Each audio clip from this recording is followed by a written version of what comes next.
Once again, it's time for the progress of my Raptors Space Marine army to move forward at its usual glacial rate. In my last video, I asked you what unit you'd like to see me tackle next, and many of you requested the Apothecary Biologis. So without further ado, let's add a little medical support to my Raptors army. The Apothecary Biologis is a bit of a tricky model to get a hold of.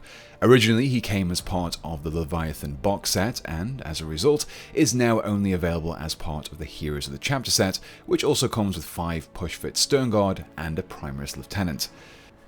It's this push-fit nature that led me to making my first modification on the model. After removing the parts to build the Apothecary from the sprue, I then set about clipping away the push-fit rods.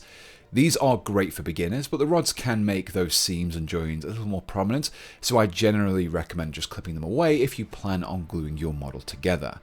Once I'd removed the pins, the remaining mold lines and sprue tabs were also cleaned away. Which brought me to the obligatory removal of the Imperialis on the Apothecary's chest.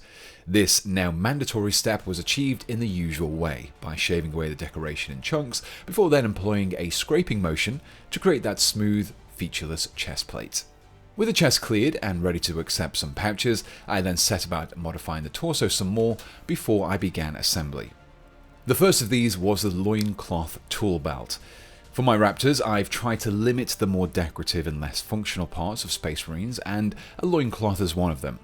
However, I didn't want to lose the tools themselves, so my compromise was to simply clip away the cloth just below the tool pockets. After cleaning up the cut a little, I was left with more of a tool belt or half apron look, which slotted nicely into that more practical aesthetic quite nicely. Now, assembling the Apothecary as per the instructions was never really on the cards with this build, and part of that required me to swap out the arms. But before I could do this, the shoulders that were sculpted onto the torso needed to be removed. I first tackled this problem with my clippers to remove the bulk of the plastic, following the lines of the armour. From here, they just needed to be trimmed and smoothed flat, leaving them ready to be replaced with regular Gravis arms later. But I wasn't done with the removal of the details just yet.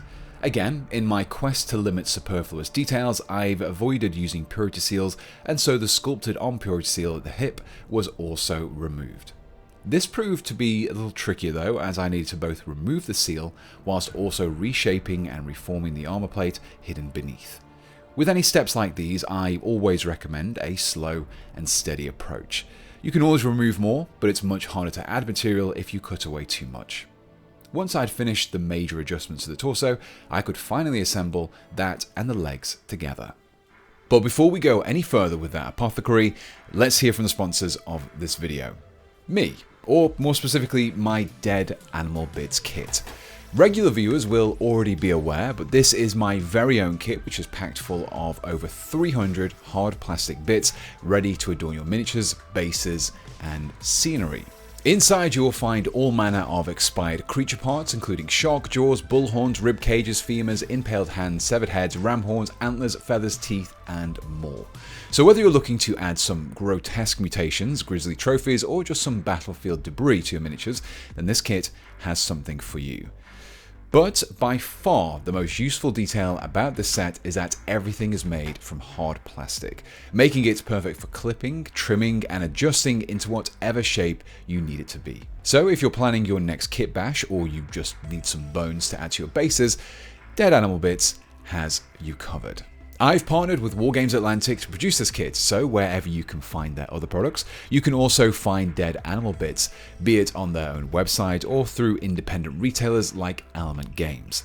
I've also recently set up my very own web store for these too, where I have full boxes for those bigger projects and even individual sprues if you just want to see what the kit has to offer. Head on over to sparepartsemporium.com and pick up your own deceased crit components.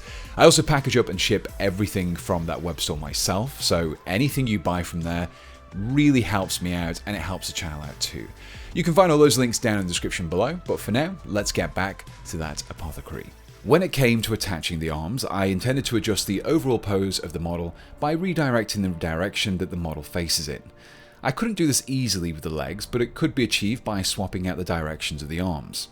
Instead of attaching the right arm holding out the Absolver bolt pistol, I instead removed the lower half of the arm, just below the elbow. From here, I then also clipped away the lower arm from one of the heavy intercessor's right arms. This heavy intercessor upper arm and apothecary lower arm were then compared and adjusted until I was able to join them together.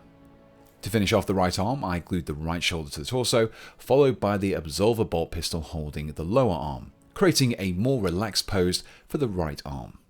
The left arm was a little more straightforward, and I simply attached another heavy intercessor arm, this time a pointing left arm. On its own though, it was a little bland and didn't really have that specialist appearance. To fix this, I took the original left arm from the Biologis kit and clipped away the wrist computer from the pipe. After a quick comparison, my next task was to trim and flatten out the underside of the computer until it was able to fit flush against the forearm where I glued it into place.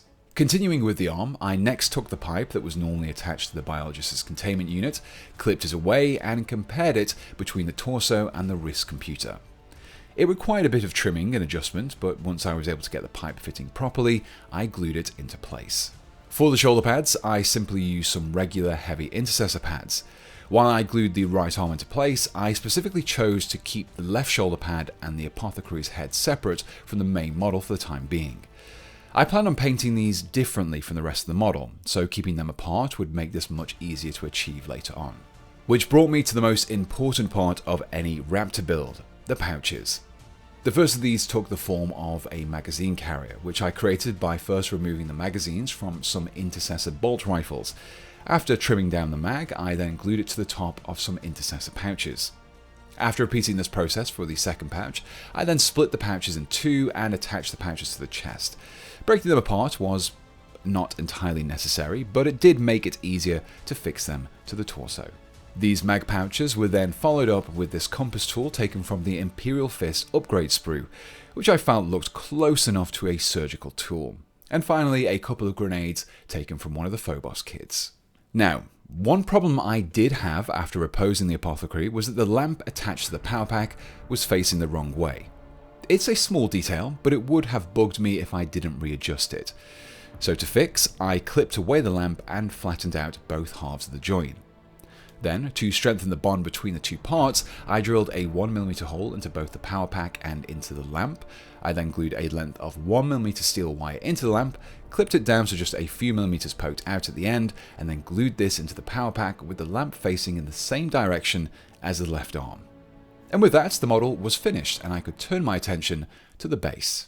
As I didn't plan on using the scenic base that the apothecary came with, I first had to clip away and flatten the pegs on the feet before gluing the model to a 40mm base. This did leave me with a slightly raised left foot though, which I did fix with a few chunks of cork floor tile that I superglued across the base to create a rocky surface.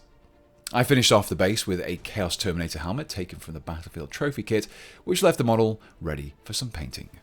Now, to paint this model, I simply followed the exact same steps that I've detailed in my previous Raptor video guides. If you'd like to know how I achieved this scheme, then you can check out my Raptor Jump Pack Intercessors video, which I'll link to down below. Now you may be wondering why I didn't go for the usually white armor of an apothecary. Due to the more pragmatic nature of the Raptors, I felt that having a completely different coloured armour from the olive drab would make the apothecaries easy pickings in a battlefield situation, and would opt for the usual green of the chapter. However, they wouldn't be completely without that iconic white, which is exactly why I recommend keeping the head and left shoulder pad separate from the rest of the model. These I would paint white, and to do this I began with an initial black primer. Now, painting something that should be white with a black base coat might seem odd, but it would give me some deep shading in the recesses. Now, to build up to that white, I first chose to begin the painting by mixing together some of Tamiya's XF82 Ocean Grey 2 along with some Tamiya thinner in my airbrush. I sprayed this from a high angle, so the paint mainly fell onto the upper surfaces and left some of that original black just peeking through on those downward facing surfaces. Next, I then mix up a similar consistency of Tamiya XF2 white and some thinners into my airbrush. Like before, my application came from above the part, focusing mainly on the most prominent points. By making a few light passes, each layer subtly built up the intensity of the white, resulting in a smoother transition and texture. Now normally, for the rest of my Raptors, the left shoulder pad features a white Raptor symbol. This, of course, wouldn't be possible on a white shoulder pad, so I instead used this black chapter icon from the newer Space Marine transfer sheet. After the gloss varnishing the surface, I carefully applied the decal, softened it with some microsol, and then applied a layer of matte varnish across the top to help seal it onto the model. Again, if you'd like a more in-depth guide to decal application, I'd highly recommend watching my recent decal-focused video. When it comes to the weathering, I normally use the reddish-brown of cuirass leather. This works really well against the green armor, but it wouldn't be quite as vivid against the white, so I opted for the slightly darker scorched earth instead. This was applied, however, in the exact same way, by using a combination of a torn up piece of foam and a thin tipped brush. I applied a series of chips and scratches over the white armor. Both the chips and the armor were then emphasized with some thin lines and edge highlights of white star. Before I finished off the white with some Oblivion black wash, thinned with some airbrush thinners, which helped to add a subtle shading into those recesses. With the white parts complete, I could attach the shoulder pad and the head, finish off the basing and give everything a coat of matte varnish, which left me with this.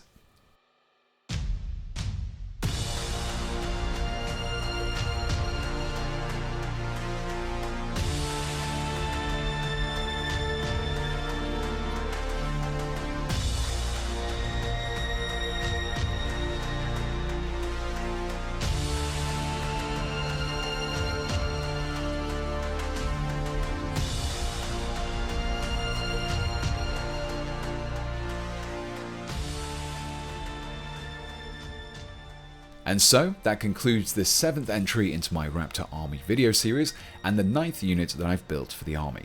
Now, my intention with this design was to A, create something that matched the aesthetic of my Raptors, 2, be recognizable as an apothecary, and D, actually reflect the role that the Apothecary Biologis plays on the tabletop.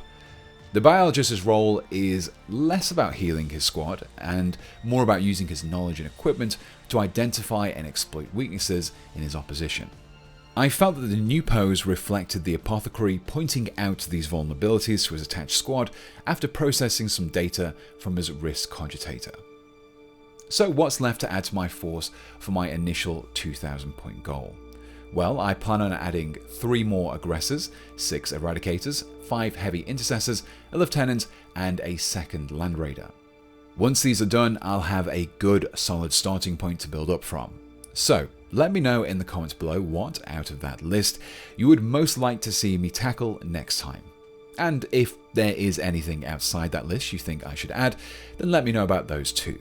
Now, as always, if you'd like to recreate any conversions from my videos, I'll include links to all the kits down in the description below, including where you can pick up my Dead Animal Bits kit.